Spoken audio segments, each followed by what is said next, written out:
This is a show about facing fear, unlocking courage, and taking action. Courage isn't necessarily a daunting thing. It's going to give you more purpose. It's going to give you more drive. It feels like making a courageous decision is going to get you closer to who you aspire to be. It's knowledge plus faith plus action equals courage. What worked before might not work going forward. So we have to be different. But it's also creating the mindset, since I've been here for a while, is others around me have to be different too. If we're going to change, if we're going to have courage, if we're going to do things different, we have to think differently.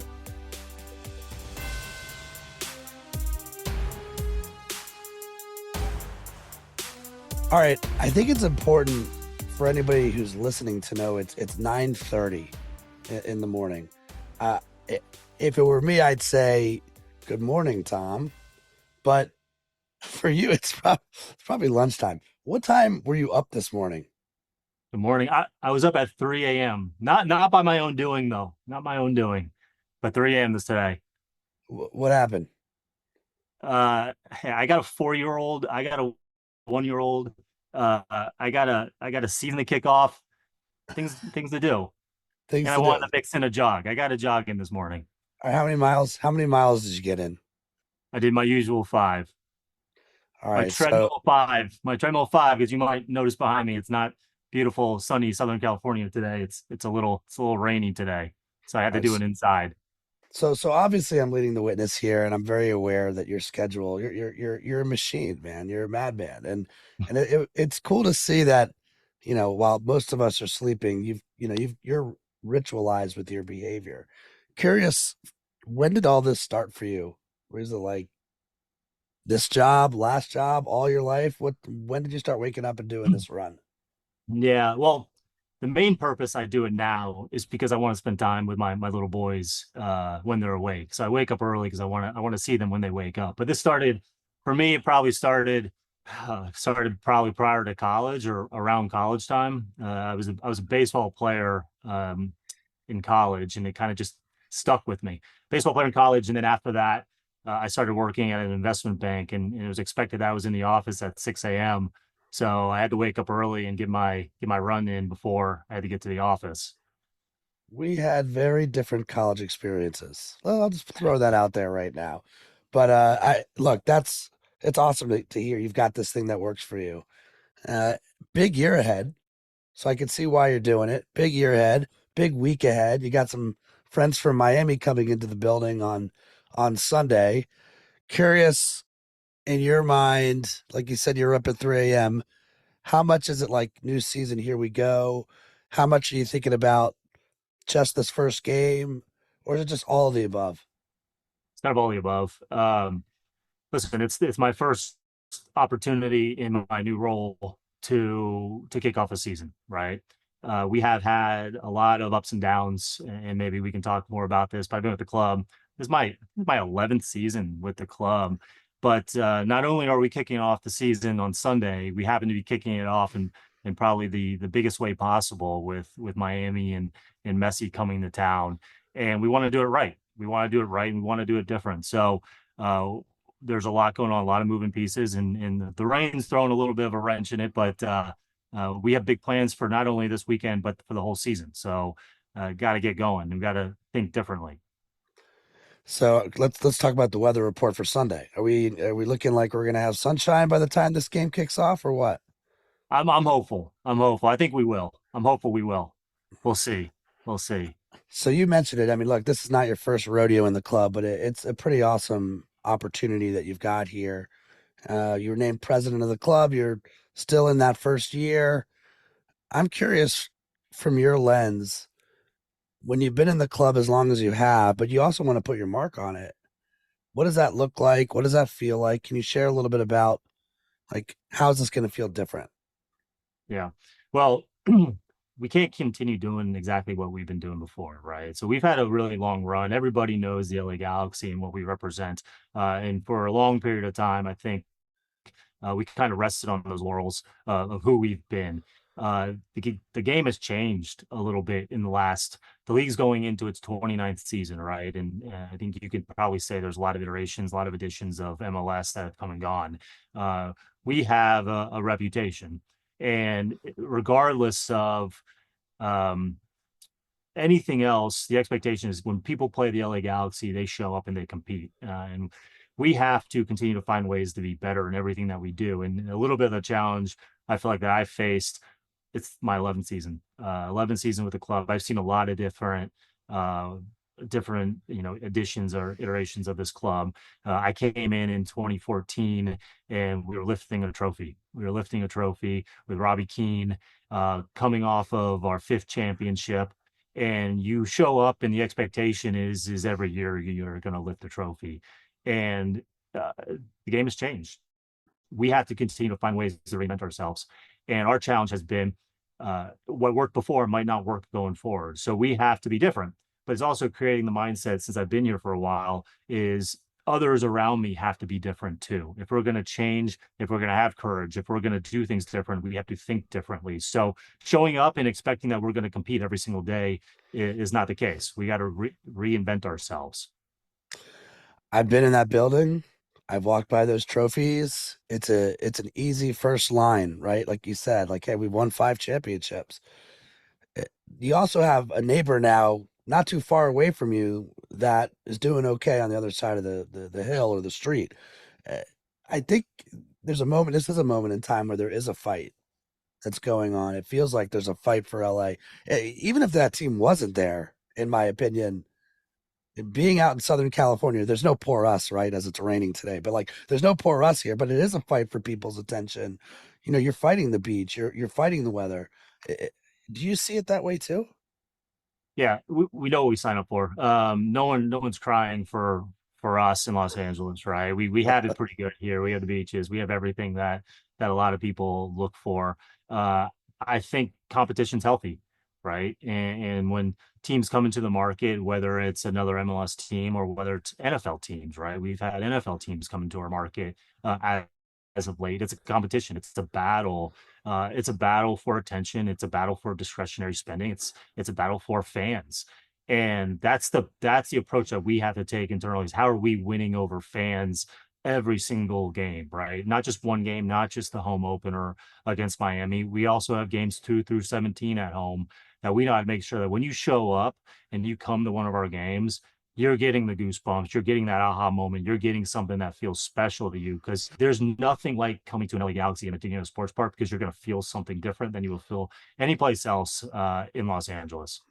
So maybe this is the most courageous thing I'll ask today. I mean, it's easy to talk about, right? This is easy to like chat about, but I think a lot of people do want to see change. Like, how do you go about making sure your team, like, and again, I think for the audience, if they're not aware, you got to think about soccer clubs like the one that Tom's running. There's sort of 2 parts of the team here. There's the soccer ops side, which is the product on the field, and there's the front office, right? So, how do you go about making sure these aren't just words? Like, what do you go from a leadership standpoint? Like, are you having these conversations with your team? And obviously I'm leading the witness a little bit here. We've done work together, and I've had a chance to be with you to talk to the front office. But like, what are you doing to make the team go, oh, wait a minute, this actually is different? Yeah. Well, to start, I think we're taking a holistically different approach to our fan experience, right? I think there became a period of time for the decade I've been here where when you came to an LA Galaxy game, you knew kind of what to expect. You knew what chants were going to happen. You knew the music that was going to be played. And oftentimes, soccer fans you have one half that's very traditional soccer fans, and they come for the 90 minutes, and the jazz around the 90 minutes is not what they're there for. They're there for the 90 minutes. And I respect that. You're also coming for a fan base that wants to be entertained even beyond the 90 minutes, right? So we're changing our game day experience top to bottom. And that's the expectation, is when you come on Sunday, February 25th against Miami, you're not going to know what to expect, right? You're going to have a different feeling than what you might be accustomed to. And I know in that process, there's going to be a group of fans that are probably going to call me and are probably going to say, why did you change our 90 minutes? Well, the 90 minutes aren't going to change. What you expect now, the players on the field and the goal scoring, all that will come in with the work that Will Kuntz and Greg Vanny are doing. But the things surrounding the 90 minutes are going to change. And I know some people will look at that and say, this is amazing. And some people are going to say, well, maybe I like the way it was before, but I know we have to be different. We have to do things different. And I need my team to think differently. So that's the approach. Things that we've talked about, you and I have talked about, is how do we get people who have maybe been with the club 1 year or 25 years. We have people who have been with our club 25 years. Our equipment man, our kit man, Raul Vargas, has been with the club 25 years. Our head of our office administration, Veronica Martinez, has been with the club 20 years, right? You want them all to think different, but you also got to sell them on the future, sell them on the vision, get excited about something that this isn't just another home opener. This isn't just another regular season with the hope and expectation that the performance on the field is going to match what's happening in the stadium, right? So I have full confidence that Will Kuntz and Greg Vanny are going to deliver on the field, and they have full confidence in me, in our team upstairs with the business staff, that we're going to deliver in the stadium. Because what I need 27,000 people in their seats the moment that the game kicks off. I need that energy, because right from the kick, that impacts the players on the field. And we got to make sure we deliver that, and we owe it to our team to do that. I got to tell you, I like both Vanny and Will Kuntz. I like both of them. I mean, I haven't seen Greg since but 18 months maybe, but had a chance to spend some time with Will Kuntz a couple weeks ago, and just appreciated the realness of the guy. Like, he was, first of all, he joined us for the entire offsite. So, news flash for people that don't know, we ran an offsite together for Galaxy, and I appreciated how present he was, because he's got a lot to do on the field, and yet he was there and he knew how important this was. Talk to me a little bit about your relationship with Will Kuntz. Yeah. So Will joined us towards the middle of 2023 last year, and he joined us from that rival team down the street, LAFC. He was the assistant general manager at LAFC. We brought him over here because he's a talented guy, right? We want to surround ourselves with really talented people. He has a background of he worked with the New York Yankees. He has a law degree. He worked at the MLS league office, and he built a championship caliber team at LAFC. What's not to like about that, right? So Will and I are partners in a lot of what we're doing, and we have to work together. We have to mesh together, because what he's doing is important, what I'm doing is important, and we have to coexist together in a meaningful way, because both of it matters, right? So any way that I can support him to help him make the decisions on the field, and vice versa. So he joined. We had an offsite retreat in Palm Springs with our staff last week or 2 weeks ago, and Will Kuntz sat through the entire thing. He sat from top to bottom the whole day. He contributed. He answered questions. He put himself out there because he understands the importance of what he's doing, and the information that he has for the greater business staff as well. So I applaud him for it. Not most general managers probably wouldn't sit through that, because it was also during a period when he does have a lot going on. We're trying to field a team and be competitive. So I'm sure he was answering emails and taking phone calls during it, but he's a professional, and he was there for us. This might be too much, but again, I got to go here. So, when you and Will are sitting in a closed door office talking about the opportunity, or talking about, like, why you're waking up at 3 a.m. thinking about this stuff, is there like a moment of like, shit, we gotta turn this around, like, we're gonna do this together, or like, where does that conversation go? I mean, all the time, right? We have no there's no fallback plan, right? This is the plan. This has always been the plan. And both of us, I think he would say the same thing. We're both honored and privileged to be in the roles that we're in, right? Not only do we owe it to ourselves, we owe it to all of our fans and our staff, that we have to succeed. We don't have a choice but to succeed here. So listen, my job when it comes to working with Will is I need to provide him every resource possible and give him the information that he needs so he can make good decisions on his end, right? And if it comes to, signing players, that's his job, that's his role. But I'm going to give him the information, whether it's the financial information or other types of information, that he can make the most educated decision possible and the best decision for the club. And he understands that. And there's a mutual respect between the two of us. Because I'll tell you, my job is not signing players. My job is not signing players. And we have very talented people that is their responsibility. I just want to arm them with the information to make the best decisions possible. Big week. we're gonna see some pink in the audience, right in the stands. Yep. That's got to be like good news and bad news, right? Like in some ways, it's great to have Messi come to town and Miami come to town. It's not just Messi, but when you look out and you see pink, and you're gonna see pink, you're gonna see pink jerseys. Is it sort of like, all right, okay, this is gonna change next week, or what does this moment mean, and what good comes from this? Yeah. But then he's a player that transcends just the sport and the team, right? There's going to be Argentina jerseys, there's going to be Messi jerseys, there might even be sprinkling of other jerseys, right? The lion's share of the fan base is going to be LA Galaxy fans, and listen, I don't fault people for being a fan of Lionel Messi. He is a massively talented, arguably greatest player that's ever played the game. Um, but the goal is that those fans are coming here and they're going to experience what it's like to come to a Disney Sports Park match in the LA Galaxy, right? Full confidence that our team on the field is going to shine. We're going to score goals. We're going to play exciting soccer. And if those fans want to have a good time and come back and be a Galaxy fan, listen, we want to welcome them back. But yeah, I'm not crazy. I think there won't be a few pink jerseys floating around. But I know our fans are going to show up and are excited for this match, and it'll be rocking the Galaxy colors proud. Talk to me a little bit about the what you think you know about the product on the field. I know that's under Greg's tutelage and it's Will's responsibility, but winning helps. You know, winning does solve a lot of problems, or at least you're not forcing yourself to like focus on problems when we win. What are you Yeah. looking to see this year from the team? Yeah. Well, so going back, right, we got to be prepared for when the team wins to be successful in the stands, right? And I think for a long period of time, we were reluctant or we were sitting back waiting for the team to win and kind of use that as an excuse on maybe how we're not performing in other places of our business. We got to be firing on all cylinders of our business at one time. Listen, the players on the field, they're going to be fast and exciting, right? We've already announced a young Brazilian player in Gabriel Peck. He's a winger. He's fast. Has a history of scoring a lot of goals. Uh, he'll start for us. We're going to announce shortly, and maybe by the time this airs, another DP who's another exciting DP who scores goals. Them coupled with Ricky Puig in the attacking midfield position and Dejan Jovic as our striker, I think there's a different feel for the Galaxy, right? We also we're strengthening our back line.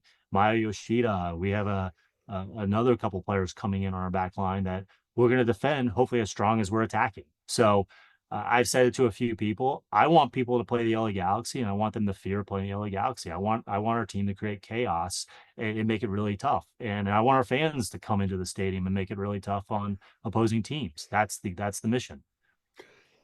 I mean, supporter groups are. But this was like news to me. The more I got into soccer, you'd think it was supporter group. It's groups, plural, multiple groups.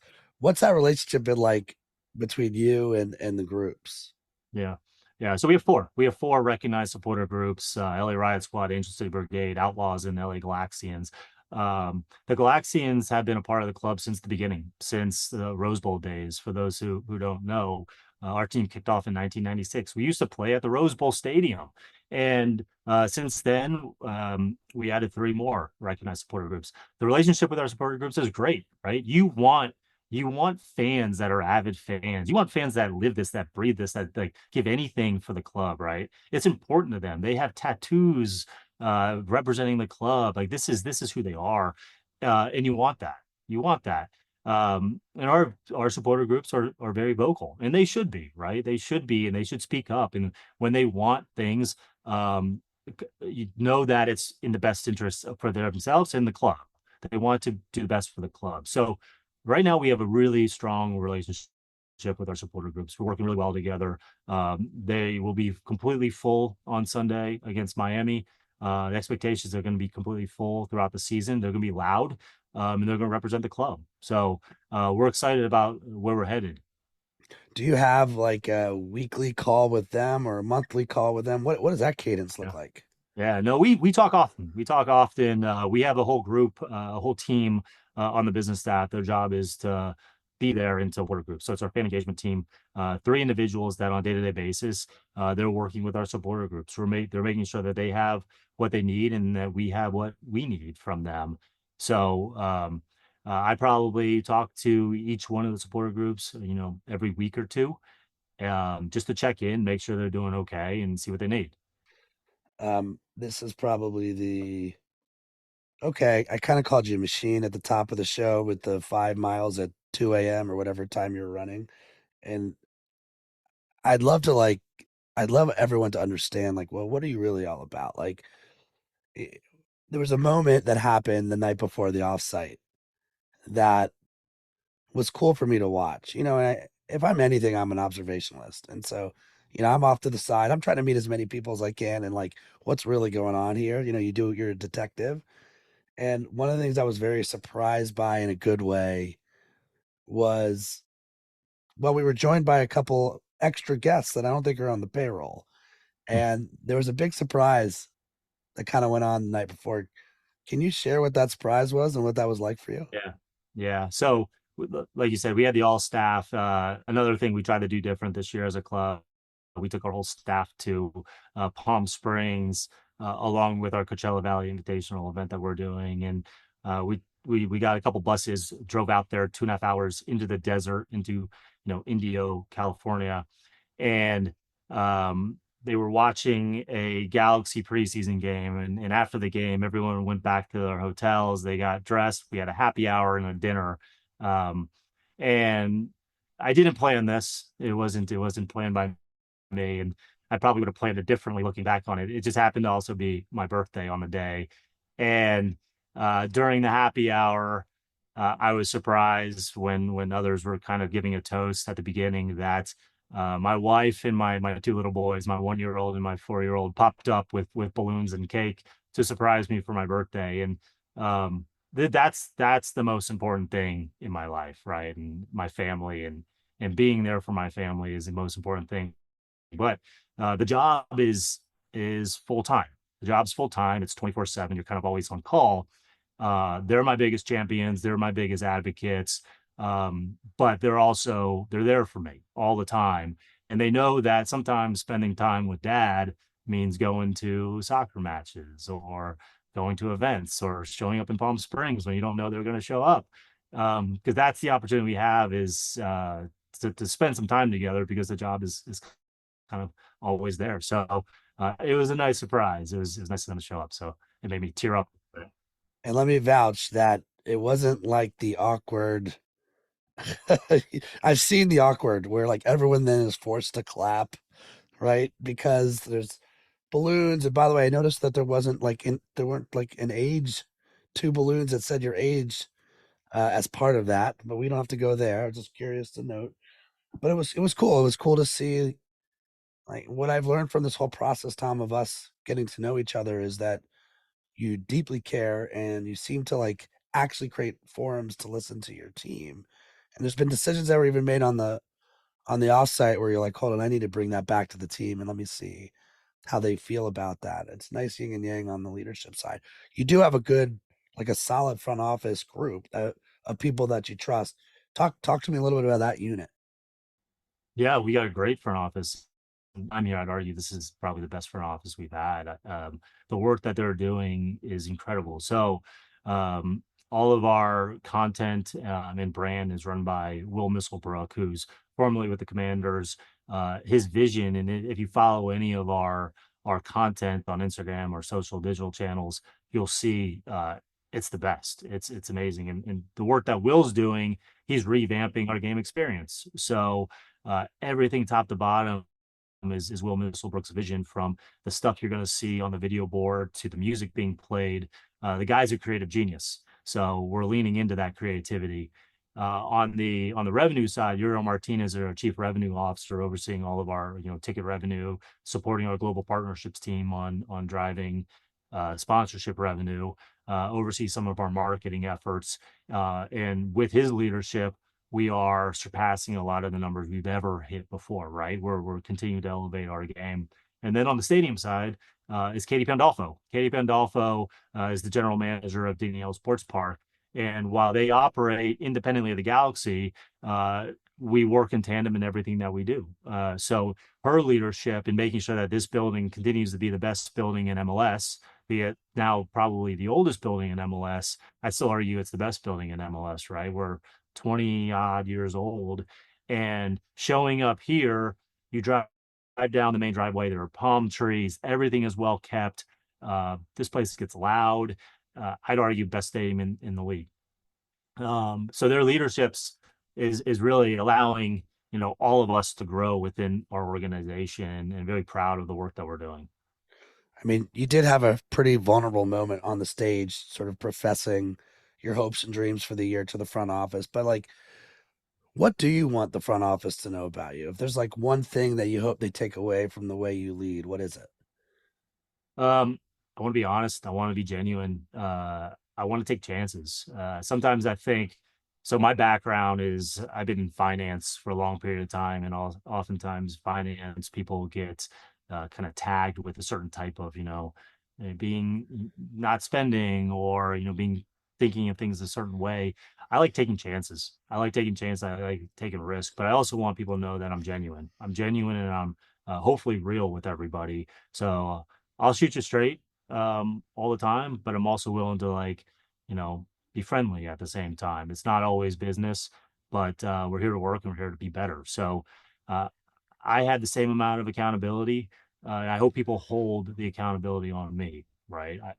I have to deliver for everybody, and I want people to hold me to it. So yeah, I think that's kind of what to expect from me. What do you want the fans to know about you?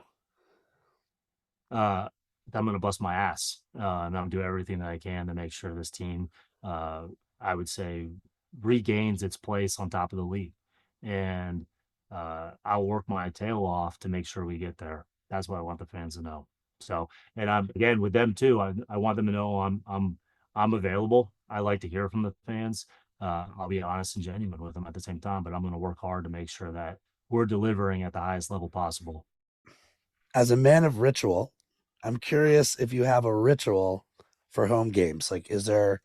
I mean, obviously, you're new, somewhat of a new role, so we're blazing new ground here. But are you the type that's like, I'm not going to be able to stop walking around and meeting with fans, or like, what do you have an idea what your game day experience is going to look like?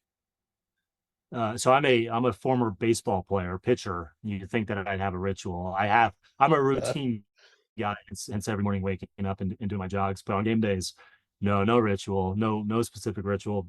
I I want to be where our staff needs me to be. So if it's out of the supporter tailgates, meeting with the supporters, I'm there. If our sponsorship team wants me to come say hi to sponsors, I'm there. Our premium team to say hi to suite holders, I'm there. Season ticket members, I'm there. I'm where my team needs me to be, and happy to be everywhere that they need me to be. So I want people to know I'm here, I'm available, and I want to talk, right? So I want to know that I'm not off limits. I want people to come up to me and say hi. So that's the mission. All right, breaking news, you're on a show about courage, so here comes the courage questions, right? What do you think is the bravest move you see for you in the year ahead? Bravest move, I think, again, just taking chance. I think we got to take chances, right? And I like to say that um, it takes a lot of courage, and I think it does take courage to take chances, but really it's the willingness to do things differently than we've done before, and knowing that it might rub people the wrong way in doing so. That's where I'm at, is um, making sure that we continue to do things different, and continue to evolve. And listen, it might not make everyone happy, but again, doing things the same maybe hasn't worked. So if it's not working, we got to shake it up a little bit, and take a little courage and do things different. I feel like you're ready to roll here. Like you can sort of feel like, hey, you've been thinking Yeah. about this for a while. Shock. But is there any fear? Like where is there fear, if any, for you right now? Um, You know, I think every day, I don't know if I call it fear, but every day like I said, I've been blessed with the opportunity to run the best team in Major League Soccer, and the best team in North America. And with that comes a really high level of expectations. And I wouldn't call it fear, more excitement behind it. But knowing that, listen, I got to step up, and I got to deliver for my staff, our fans, our partners. Um, there's expectations, right? We all know what we sign up for. We know why we're doing it. It means different. It means something different when it's the LA Galaxy. It means more when it's the LA Galaxy. It means more when it's a company like AEG, because what we do is bigger, better than what others do, in my opinion. And living up to that expectation, there's an importance behind it. So I wouldn't say it's fear, just the pressure that we need to deliver. We need to deliver because we're the LA Galaxy and we're AEG. All right, man, take us home here. How do you want to wrap with this? I always like if people are going to stick around, right? They've been around for 35 minutes of our convo. Yeah. I'm sure we've got soccer fans, we've got Courage fans, we clearly got Galaxy fans. How do you want to take us home? Yeah. How do I want to take it home? Listen, what I want is people to come check us out. I want people to come and check out what the LA Galaxy is. And honestly, I'm okay if people are sleeping on us right now, right? People are sleeping on us after a number of years where we maybe been down. You're going to see something different from the LA Galaxy this year. And we're going to light some stuff up. And we're going to do something that people aren't expecting. And I'm waiting for that. I'm excited for that. I want others to buy into that too. So come check us out. Come to a Galaxy game, see what we're all about. We've been here for 29 years. We started it with David Beckham. We've had some of the biggest players in the world, and we're going to continue that legacy. And I'm looking forward to, being at the when we're doing that.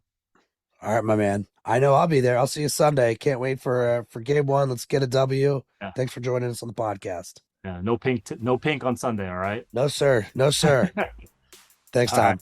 Thanks, Ryan. Thanks for tuning in to this episode of the Courageous Podcast. If you enjoy the show, don't forget to rate and review us on Apple Podcasts so more people can find us. See you again next week.